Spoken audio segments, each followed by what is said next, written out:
So one thing people figure out about me pretty quick, especially if you have a conversation with me or see my apartment, I'm one of those freaky Earthbound fan people. You know the ones I'm talking about. Those whack jobs on the internet who talk about how Earthbound is the single greatest game ever made and all other games are not worth anything. Um, I'm one of those. But I am self-aware. All right? I completely understand that not everybody shares my passion and love for Earthbound. It does not disappoint me, nor does it make me think you are wrong if this game is not for you, especially because it's older. You have to be into that graphical style and RPGs in general and blah blah blah. Um, so I am self-aware. I get Earthbound art. I would love to get an SME if they hadn't sold out in 3 hours while I was at work. Uh, and anything Earthbound related that comes up, I'm super excited about. And I had to wonder about this, because it's a fanatical devotion that's lasted a very long time. And it can't all just be because Earthbound is a great game, which it is. The story is fun. It added some elements to RPGs that I think really enhanced the genre. I love that game. I do. That game actually is single-handedly responsible for my friendship with Russ, actually. I was in college, and one of the things I did in college was play video games on my laptop during class. I would listen to the lectures, but I had to do something to occupy my other senses, so I would play video games with the sound off while listening to the lectures. And one of the things I did in one of my early journalism classes was play a ROM of Earthbound. Now, I own an original copy. I got it in 1994. I got it when it came out. So I played a ROM. And I'm not going to let you hold that against me, because I own a legit copy. In fact, I own two since it came out on Virtual Console. And the young man sitting next to me leaned over, saw what I was doing, went, "Oh my gosh, I love that game." Yeah, we're going to be friends. And 14 years later, we still are really good friends. So, Earthbound is responsible for a very good friendship of mine. Woo. Um, but it has to be something deeper than that. I have several remixes. I've got about 9 albums of Earthbound music, fan remixes, original soundtracks, stuff like that. And it's what I listen to when I write. I just put it on shuffle, I let it play, and I get to writing because it fills me with a sense of well-being. And I finally think I figured this out. By and large, I actually had a fairly happy childhood. I'm coming to realize that's uncommon in this day and age. Everybody talks about their unhappy childhood or their unhappy relationship with their parents. Oh my God. It was a revelation when I learned that not everybody likes their parents as much as I do. My parents have always been extremely supportive. They've always had my back. They believe in me. They love me. They're there for me. You know, all the stuff that a parent really should do. In fact, my parents have gone beyond what parents should do. They heavily supported when I made a run at the film industry, and I moved back in with my parents for 2 or 3 years. They paid my bills so I could work for free and make contacts and everything. And after 18, parents really have no obligation to do that. And my parents have continued to support me because they love me, you know? And it's funny because I think it was brought home most for me when my friend Princess, I talked about something going on with my parents, and she went, "Oh, I forgot you like your parents. That's so weird." And I realized, yeah, most of my friends aren't that close with their parents. Most of my friends are happy to get away, or, "Oh, I gotta see my parents this weekend." I like my parents. Um, when I can't remember the age, but when I was much younger, I was in community theater. I did plays as a young kid, and opening night of every play, my parents had a tradition of giving me a present. Uh, I'm not going to complain. Who doesn't love presents? One of the biggest roles I got, and I think I got it mainly because at the time I had long hair, was I was cast as Huck Finn in Tom Sawyer. And this was 1994, I guess. And 20 years ago. More than 20 years ago. Forgot what year it was, sorry.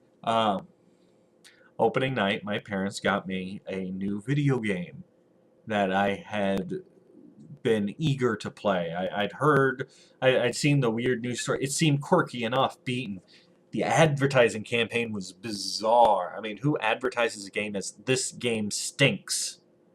Clearly, Nintendo did not want this game to succeed, but my parents bought me Earthbound. And I dug right into that. So even getting the game was associated with a really positive memory. It was a gift from my parents. Opening night of one of the biggest parts I'd gotten in acting at that point in my life. And then first thing in the game, it asks you, name your friends, name your favorite food, name your favorite thing. And whatever your favorite thing is, the default is rockin', becomes your super special attack power. So PSI rockin' is the default. But my best friend Rennie and I had recently had a rafting adventure. We built a raft. We built a raft, took it out to Grapevine Lake, and it did not float well. Turns out a bunch of planks nailed together don't support two kids. But we did find two giant chunks of styrofoam, like giant chunks of styrofoam floating in the lake. So we went over and got those and cut them in half and put them underneath the raft, and now the raft works. And we went out rafting on the lake for about 10 minutes before every ant in the world came swarming out of the styrofoam, and we abandoned raft and swam back to shore, and that was the end of our rafting adventure. Never ever went back to it. No idea where that raft ended up. Probably just floated out and eventually sank. So when it asked my favorite thing, and my buddy Rennie was sitting there with me to play Earthbound for the first time, our answer was raftin'. PSI raftin'. Which, when I replay Earthbound, is still kind of my default. So it's a small wonder that the music of that game, or any of the imagery or thoughts of that game, evoke such a feeling of happiness from within me, I got it at a time in my life when things were good, things were secure, I didn't have doubts. I was a little kid. Things were great. Childhood adventure, the rafting experience, and the whole game really comes down to a message of the power of friendship, right?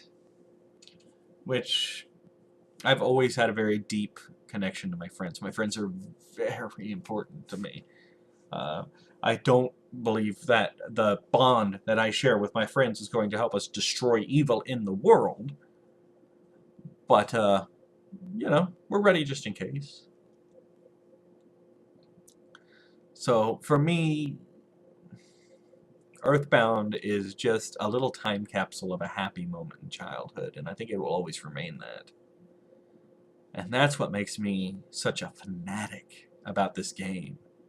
I can extol the virtues of the game. I can talk about the gameplay. The rolling HP counter in particular is something that no other RPG has done that I can think of off the top of my head that I really liked.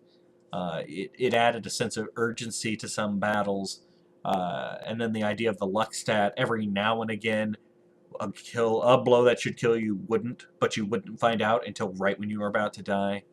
I've always liked random encounters where you could actually see the monsters, so there was a chance to avoid them if you wanted to, or you knew what kind of fight you were getting into, rather than, 5 steps, boss, monster fight! I like the quirky offbeat humor. There's a lot that I like about the game itself. But I think if it wasn't for the fact that it somehow just became a crystallized moment of my childhood, I don't think I would have Earthbound art on my walls. Um, and in fact, to prove my point, one moment.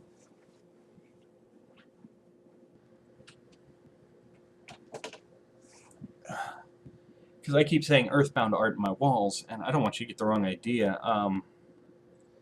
So I'm going to share some. This is Fangamer.net is an amazing resource, not just for Earthbound, but video games in general. They do tend to specialize in Earthbound, but you can find most stuff. But this is up on my wall. Now, if you weren't a huge Earthbound fan, trying to get the angle there, if you weren't a huge Earthbound fan, or didn't know Earthbound at all, well, it's still kind of a neat-looking little piece of art. I mean, it's all digitized, right? It's in bits. I don't know if it's 8 or 16 bits, but it's not bad. Now, this is not a direct scene from the game. There is a scene in the game where Buzz here does show up at the meteor, but this is not like a screen cap. This is an original artwork that somebody did based off that moment in the game. Even more original is the other piece I'm going to show you here. I can't get my face in there, so... And there's a glare. There we go. Right? This never actually occurs in the game, but in the very beginning you do go off to explore the meteor landing here. You do end up with Pokey, you, and the dog in your party, but there's never a scene where the mother and the sister greet you at the door. The phone, which represents your father, is not on the second story. But again, it's a nice piece of artwork, right? Now for me, obviously, it's happy because it's Earthbound, but it's the kind of thing that you can have on your wall and not necessarily have to explain to people, oh no, that's from Earthbound. You have to play to understand, right? So when I say Earthbound artwork, I'm generally referring to, I've got things that are Earthbound related, but can be appreciated on their own merits. So I am one of those crazy Earthbound fans. However, I'm okay if you're not. Doesn't bother me at all. I love my game. You go love you some other games. We can still be friends. After all, I've got Russ for the Earthbound friendship. So that's it. Just wanted to share my fanaticism a little bit. Thanks for stopping by.